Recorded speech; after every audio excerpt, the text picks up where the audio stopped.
Welcome to Business Reporter at the Telegraph Studios. I'm Louise People, and today I'm joined by Charlie Bruin, Chief Executive from Liberata. We're discussing automation as a way to help government improve efficiency.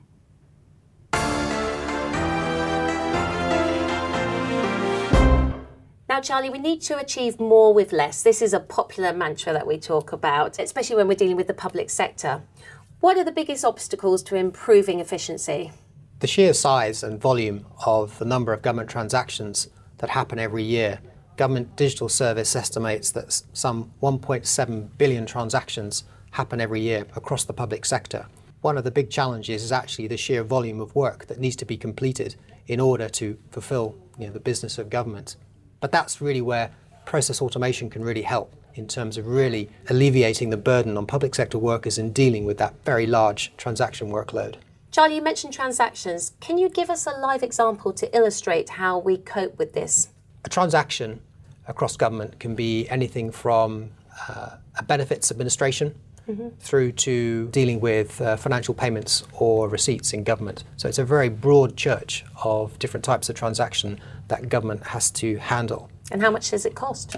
Government Digital Service estimates that the cost per transaction of handling its workload is £4.30 per transaction, which obviously is a huge transactional cost of doing business for government every year. Our analysis suggests that by focusing and targeting on those services that would most benefit from business process automation would save £1 from every transaction.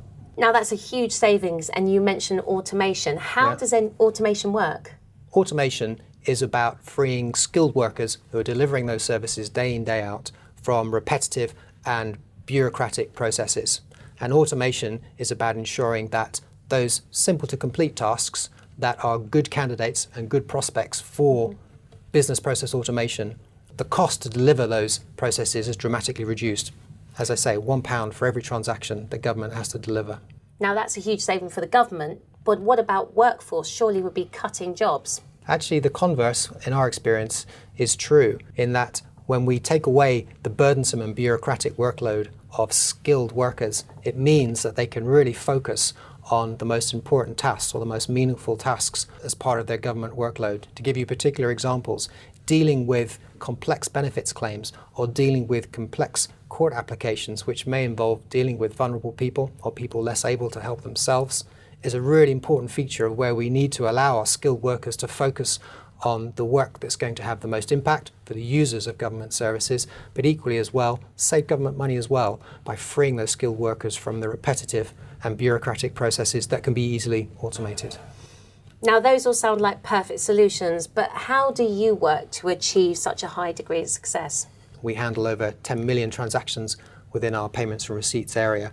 We become expert at handling those transactions by doing it repetitively day in, day out, but by doing that through applying automated services and automated technology solutions that enable those transactions to be fulfilled, but with a very small number of skilled workers, but with very clever technology. Now, what would you say to skeptics that say, you've removed the human resources, you're using technology, what about error?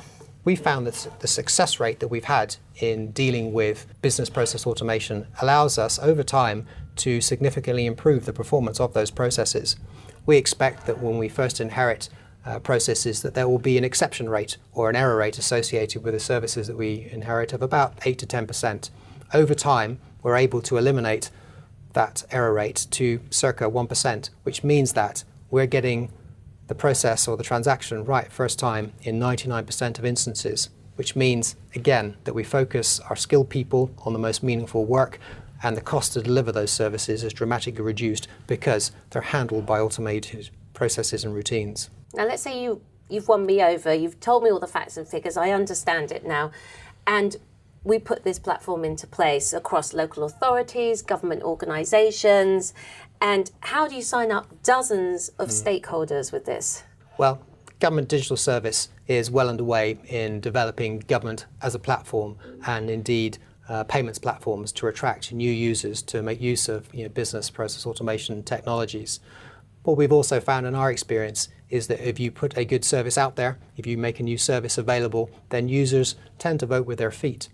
To give you a very tangible example, when we established a service for users of the court service to be able to pay their fees electronically, we signed up within 1 year over 1,100 business users, and we were able to digitise over £100 million of court fees within the first year of that service's life.